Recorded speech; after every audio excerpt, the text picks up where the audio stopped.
Hi, Paige. Hello. How are you? Excellent. Happy to join you today. Sorry, there was a little glitch with the Instagram live before I had to restart it. Yeah, no worries. It like popped up for me and then went away. So glad we're able to join together and get on here and talk. Yes. So what time is it over there? It's a little after 4 p.m. here, so the workday is almost ending for most people. Okay, so workday's almost ending. It's 4 p.m. there. It's 10 p.m. here. So we're doing an international live right now. And I'm going to give in like a few minutes to have people like join in. Sure, sounds good. And today we'll be talking, I'll just be saying kind of a little bit of an introduction while people join. Today we're going to be talking about debt repayment, budgeting, and Paige here is an expert on this. I am personally super excited to hear what she has to say. And I've got my notebook here ready, gonna take some notes about how to budget and get my financial life in order. Yeah, for So sure. I'm happy to share some of my experiences, things I've learned, and hopefully those watching can pick up a thing or two and use for themselves. I'm 100% sure that they will. And I'm going to give 1 more minute and then we'll start. Paige, if you want, you can give a little bit of an introduction about yourself. Yeah, sure. So I'm Paige. I am over at the Financial Pages on Instagram. By day, I'm a researcher on criminal justice topics, more broadly so in America. And then by night, I love all things personal finance. So my husband and I, when we got married, we had $23,000 in debt. That was mostly my student loans. And after we got married, we got to it and started attacking the debt and paid it off within like a little over like 16 months. And yeah, ever since then, people have been kind of asking me how we did it, what kind of tips I have, how we budget, how we save our emergency fund, how we save to travel and those things. And so that's why I made the financial pages to start sharing the things that I've learned and creating tools and resources for other people who are interested, particularly young women who might feel a bit intimidated by taking control of their finances because as you know, Patricia, in America, really, we're not taught that. Growing up in school and college, it's really kind of this black box that people don't know too much about. We are not taught that, and that's why it's a pleasure to be here with you today and to talk about these things. Also, that's what we do here at Athena, right? We're trying to fill in that gap that education did not give us. So I love your story. I really do. It resonates with me because I too am a student who has racked up student debt, and I'm on my personal journey to paying that off too. And I know that multiple people that I know that are in our Athena page that will see this video now and will see it later are in the same situation. So I want to know, where does a journey to paying off debt begins? Especially for you, where did that begin? Sure.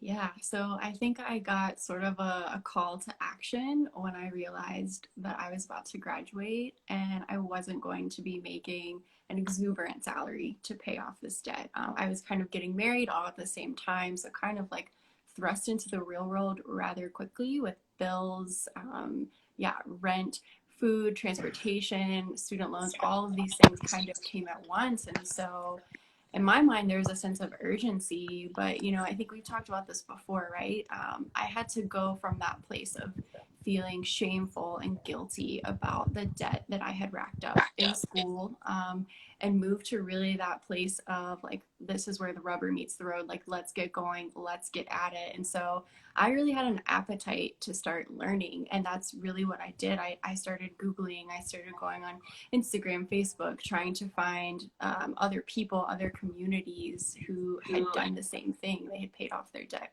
quickly, and really that's how I got my start. So it was for you, it was a journey of self-education. Is that correct? Absolutely. And also getting over that emotional component of it too. As I said before, a lot of shame, guilt, also like a sense of being in debt is very normal here. everyone has debt, right? Like we learn debt is how you get places, it's how you get a car, it's how you get a Hmm. house most times. And while sometimes it's necessary, and you don't have all that money up front, you actually don't have to be in as much debt for as long as what you think. Yeah, It takes just some yeah. simple planning and budgeting. So, for those who are joining now, this is Paige from the Financial Pages, and we're talking about budgeting and paying off debt. She paid off her own personal debt of around 23K, is that correct? In 16 months. So, she's got some really good tips and some really valuable information for us today. And she was talking about how she got started in her journey of paying off debt. And for her, it was about self education, which is why I think many of you are joining us today. If you're joining us today, you're somebody that is actively seeking information. You are somebody that is actively looking to become better, to improve your life, and to take control of your finances. So, Paige, tell us a little bit more about how you got this financial confidence, because now you run an Instagram page, you're the pro. So how did you arrive at this place? What steps did you take? Tell me a little bit about that. Sure. Yeah. So I started small. I think one thing that can be overwhelming for people who are kind of on that education journey, yes, they're self starters, but once you start looking out there and researching the different ways to take control of your finances, it's overwhelming. There's so much conflicting information everywhere you look, right? And so you have to start small. You can't overhaul everything in one day, one week, one month, even. So, what I started with in particular was making a written budget. I now have transitioned over to an app on my phone, but really getting stock of what my expenses were each month, like things from rent to utilities to transportation to kind of areas maybe where I was overspending, like on clothing or like eating out. And so just kind of knowing what you're spending, I think really is that first step to taking control, right? Because knowledge is power, as we know in so many other areas in our life. But really, with finances, you've got to know how much you're spending. Yeah, I think for all of you watching, I'm taking notes myself. If you see me typing, that's what I'm doing because I think it's very important what you're saying, like what your expenses are and overspending. What do you spend the most on? I myself was somebody that was always saying that I was going to do a budget, I was going to finance, and then the moment somebody would ask me, "So, what are your spending? What's your spending like?" And I was like, I don't know, which is why you have to do the self-assessment. And that's part of both what you do in your page because you offer templates for starting to budget and starting to get control of these things, and what we do at Athena too, because we encourage people to take these small steps and to start, looking, oh, what areas of my life can I reduce spending in? And that takes me to my next question, which would be, what areas have you reduced costs or expenses in? Sure. Yeah. So there's kind of a few big categories. I would say one area that we reduced our expenses the most was rent. So my husband and I, we both work. I work in DC and then he works right outside of the city. However, we live about 35 miles away from our jobs. So it made for a really long commute. And, right now we're remote, or I'm remote rather. So he's just doing the commute. So it's not as bad. But back then, we chose a longer commute because it was cheaper for us to live farther away from the city. Like I think we were saving about $600 a month, A even after month. factoring then those transportation costs.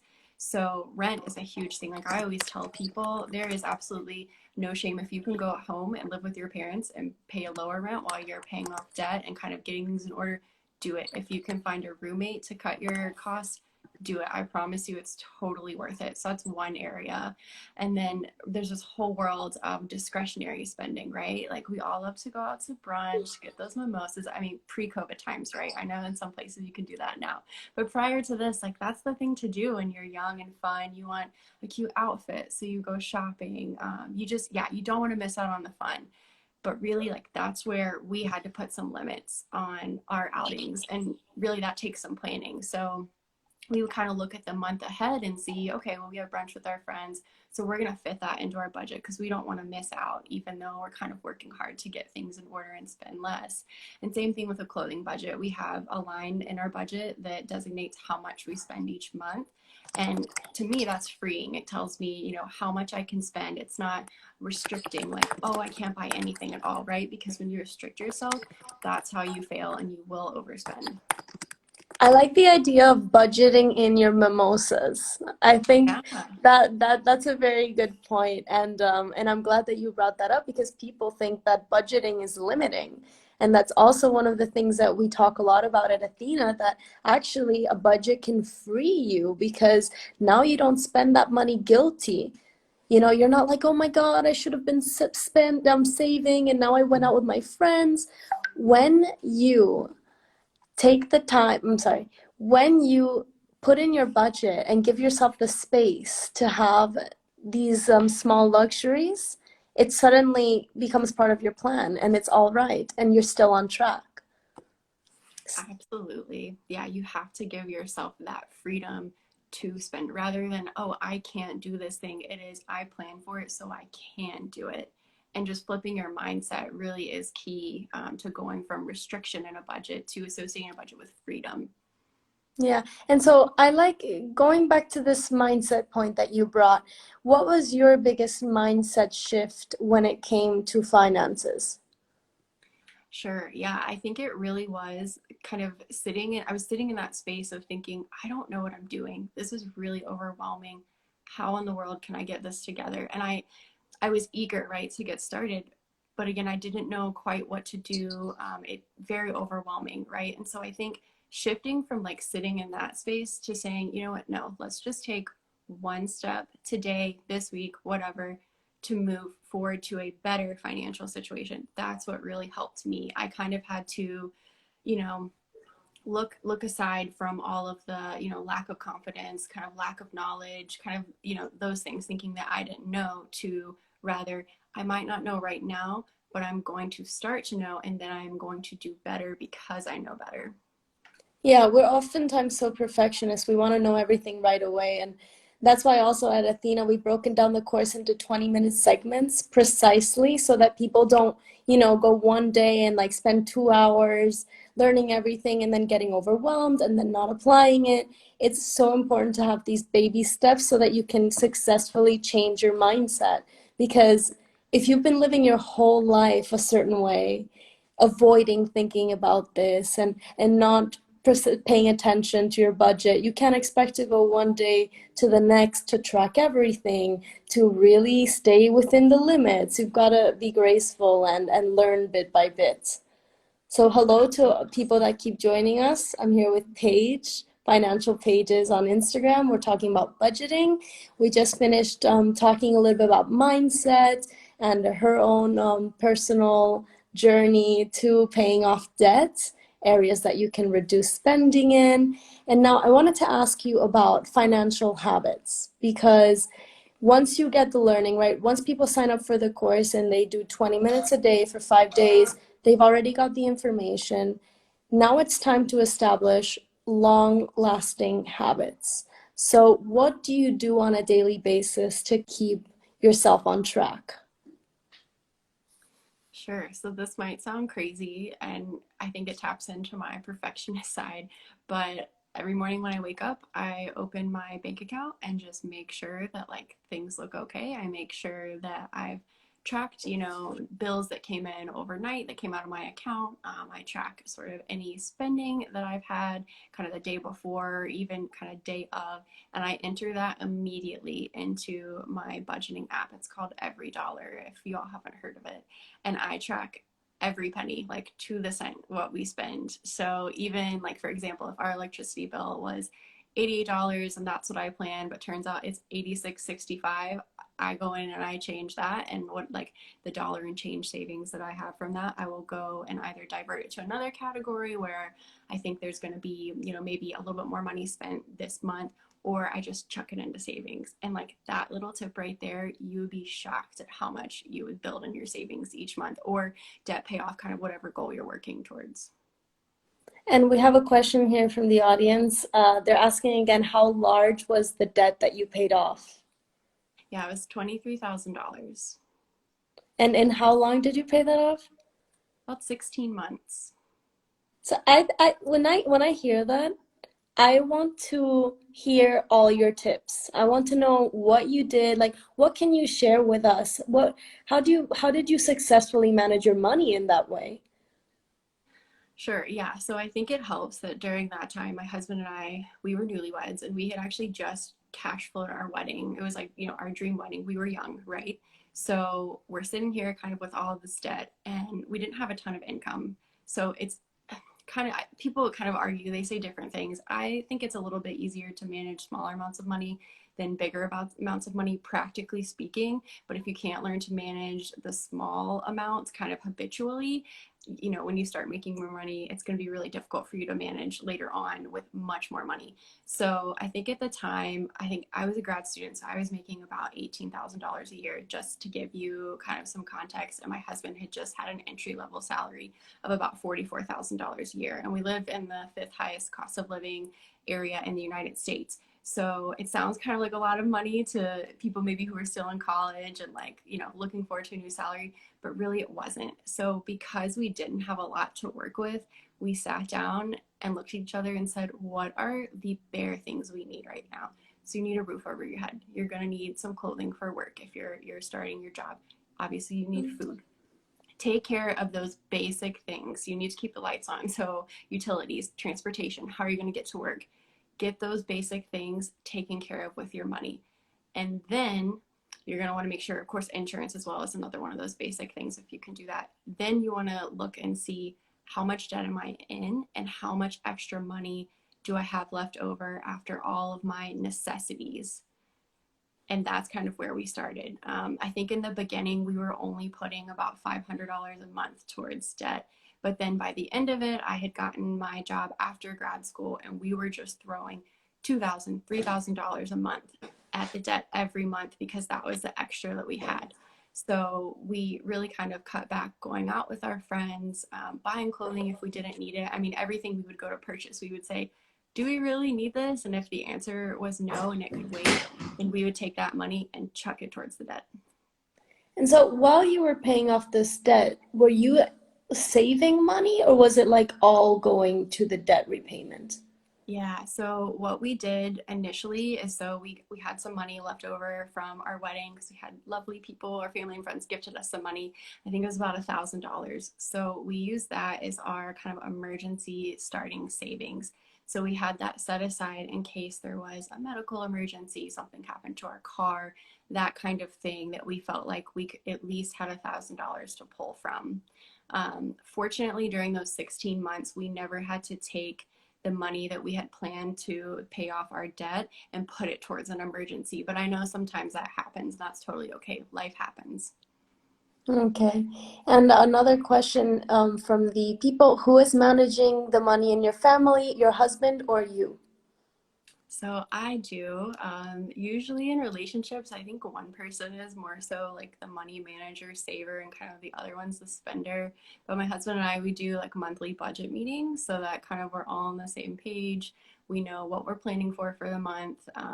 And yeah, he also kind of balances me out too, because sometimes I'm like, oh, we can't spend any money at all. And he's like, listen, Paige, like, we're fine. Like, yes, you can buy that blazer for work if you need it. It's okay.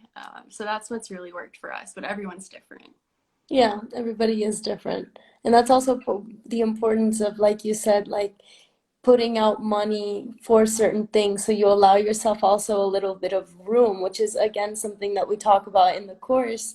Because if you don't do this, I mean, it's very hard to stick to your budget. At least for me, when you're a perfectionist and you count every single dime, you actually don't give yourself anything afterwards. Right. Yeah. It's a very dangerous, like slippery slope to get into. And I think that was something I had to work through throughout those 16 months.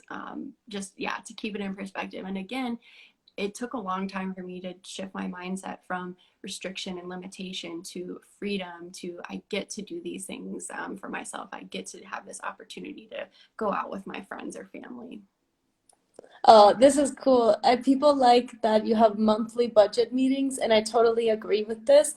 A monthly budget meeting instead of a date. Yeah, yeah. Sometimes we would actually make it a date. So, like, that was another thing that we didn't sacrifice when we were paying off debt. We still had a couple of dates per month and we set aside the money for that. So, like, sometimes it looked like a Friday night, like, we order takeout and, like, sit on the floor, watch a movie, but also we're, like, going through our budget at the same time. You have to make it fun. It doesn't need to be this report to the kitchen table for the budget. Let's crunch the numbers, like, serious thing. Really, like, it is about thinking about your goals for that month but also beyond. Like, I think individuals but also couples should really dream together about what they want their financial goals to be, because then it's rooted in something deeper than the numbers. Exactly. And it can be a strength building activity for the couple. Instead of money breaking you up, money brings you together. Absolutely. You know what I think? I think we should do that for me, right? I'm not married. I'm at a different stage in life. I would love to do that with my friends. I feel like it'd be great if there was a movement where like you meet with your best friend and you're like, "Hey, where are you with your financial goals? I want you to succeed. You want me to succeed. Why not? It's still a relationship. It's just a friend relationship." Absolutely. And that's one of my major tips when you're, looking to pay off debt or save money, kind of clean up your finances. Tell your friends and your family, tell people you trust who are going to hold you accountable. And like you said, like, you never know who's going to come along that journey with you. And you can Hmm. kind of cheer each other on, see how you're both progressing. Like, I know one of our good friends, our best friends, actually, they're about to pay off their car at the end of this month. So we're super excited for them, and like, we want to get together and kind of celebrate and toast to that. So, That's yeah, amazing. make it fun. It doesn't have to be so serious. Yeah, and to people that are watching us right now, this live will later be published at the Athena page. Share this with that friend of yours that you want to do this with, because all of us were introduced to this theme somehow. And if you can do that for somebody else, if you can introduce them to the finance theme and be like, "Hey, let's do this together," I think that would be absolutely amazing. There is another question. I like this. If you guys want to ask questions, go right ahead. We have Paige finally. It says, did you consider several sources of income to finance debt, necessities, etc.?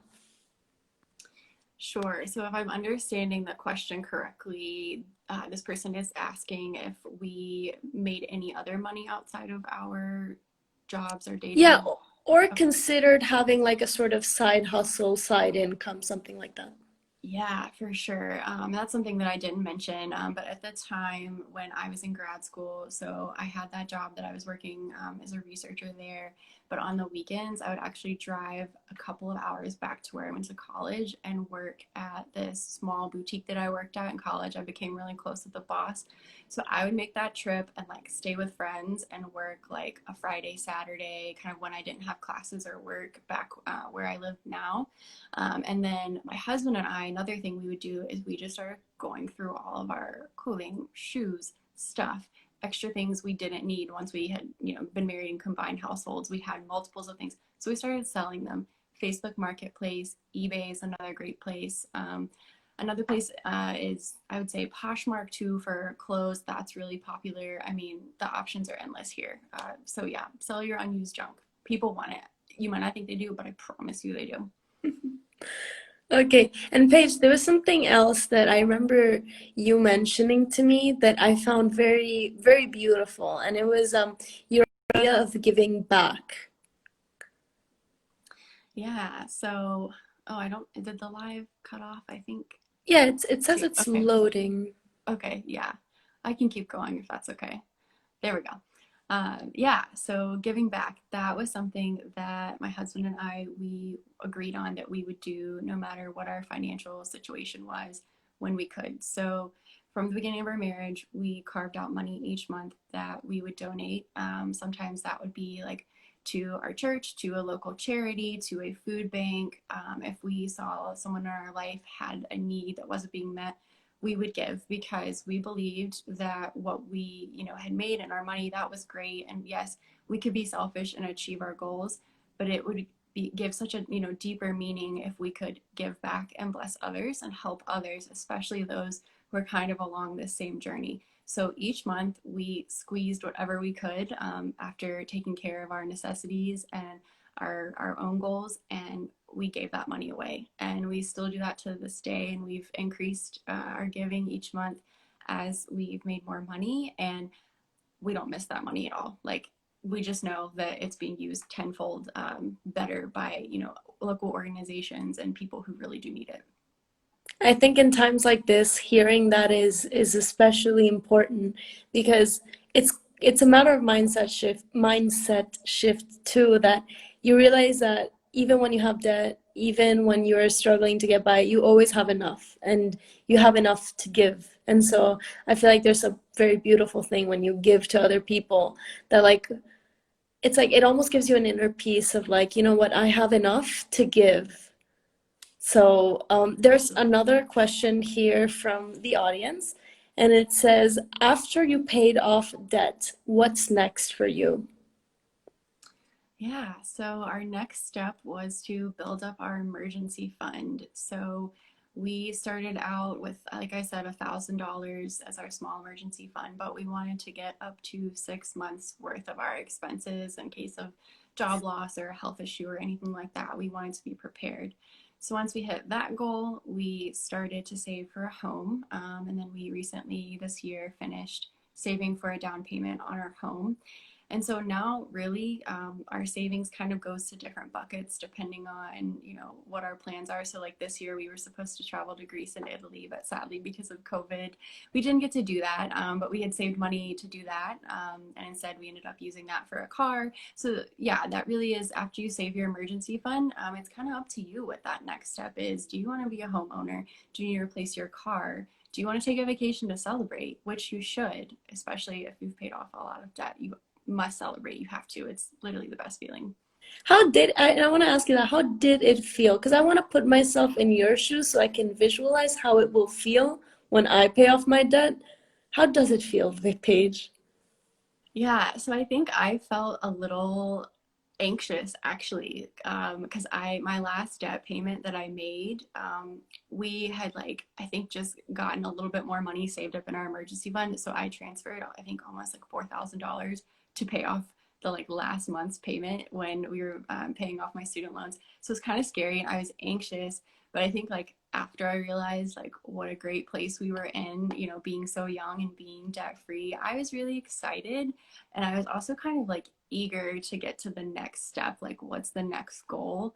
And in some ways it's like probably not always great. Like I feel like you need to like sit in your success and really celebrate, for a minute and then kind of move on. But like for me, I was just like chomping at the bit, running after the next goal. So That's nice. That's nice. Hello, Camille. More people are joining us now. So, I wanted to ask you one, I guess, close to final question, and then I'll open it up to the people in the comments if they want to ask anything. Again, the topic is budgeting and paying off debt for those of you joining. If you could give us three simple debt repayment or budgeting tips, like three take-home things. sure. Yeah. So I think for budgeting, one, you need to track your expenses. You need to know what you're spending. So one thing you can go and do today, tomorrow, this weekend, whatever, go through your bank account and see what you've been spending over the past 3 months just to kind of get a grip.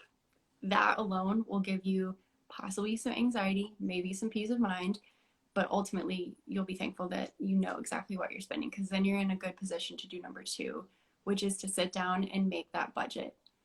And when I say make that budget, you need to list all of your expenses. So yeah, all of your bills, all of your debt payment, all those things, and your income. And you want to categorize every dollar that you're bringing in to those budget categories according to the costs. And you want to make that number equal zero once you subtract your expenses from your income. So that's called a zero-based or zero-sum budget. So that's the second thing that I recommend you do. The third thing, in terms of debt repayment, I'd say get creative. You might have to develop a side hustle, open an Etsy shop, get a side job, work in retail, do something just to get creative.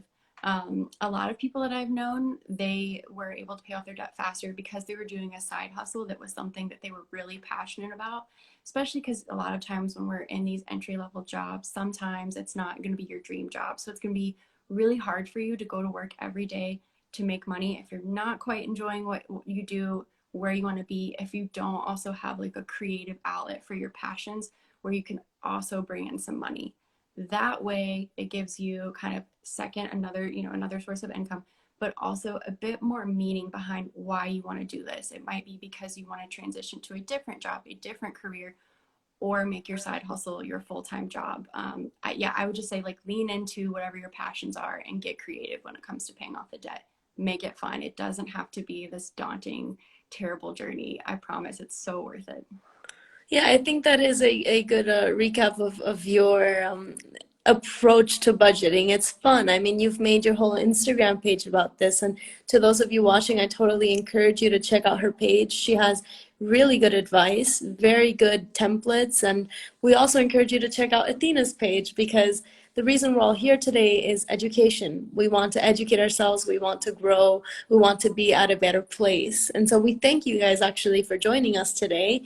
Paige just gave us 3 tips that I think recapped it very well. And I'm just going to add my 2 cents, which is my favorite thing is start small. Starting small has been the key to multiple things in my life, especially finances.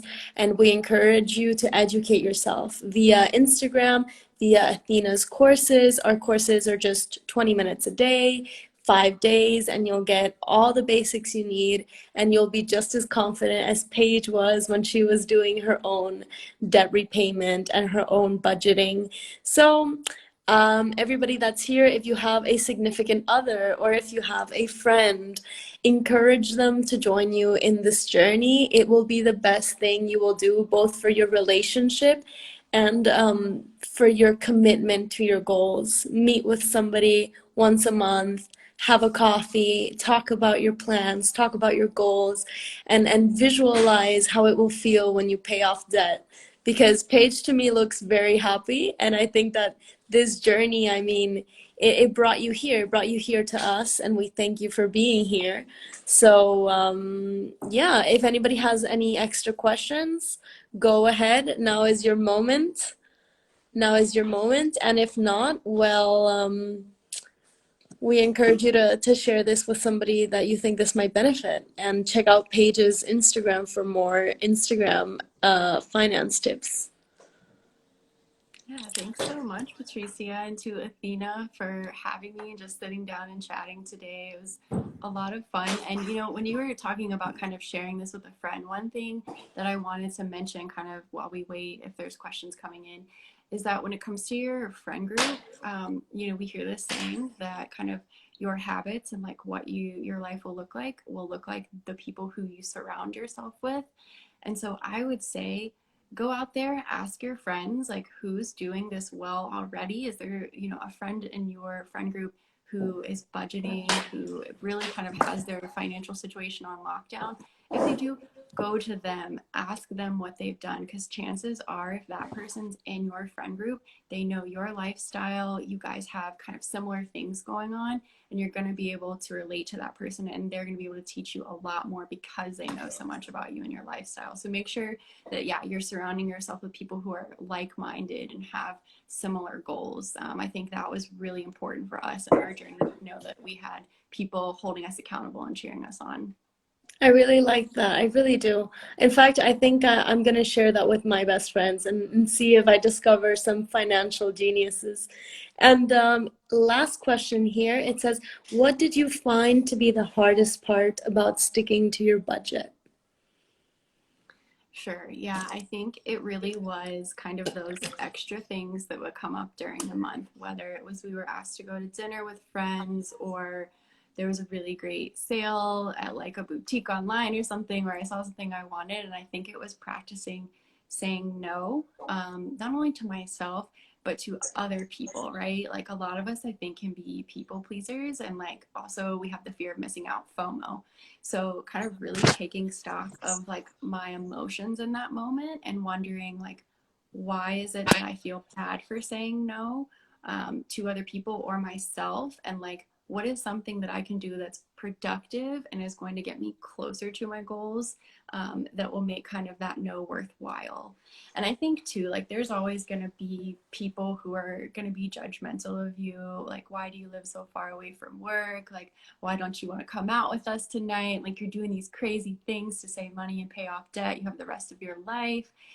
And it's weird. It's counterculture, right? It's normal to have debt, but really what we're all going to be doing with cleaning up our finances is very, yeah, countercultural. It's different and you're going to receive some backlash. So if you can prepare yourself with that and be really strong and firm in your goals, I think you'll set yourself up to avoid some awkward situations and like potential heartbreak when you have to say no to people.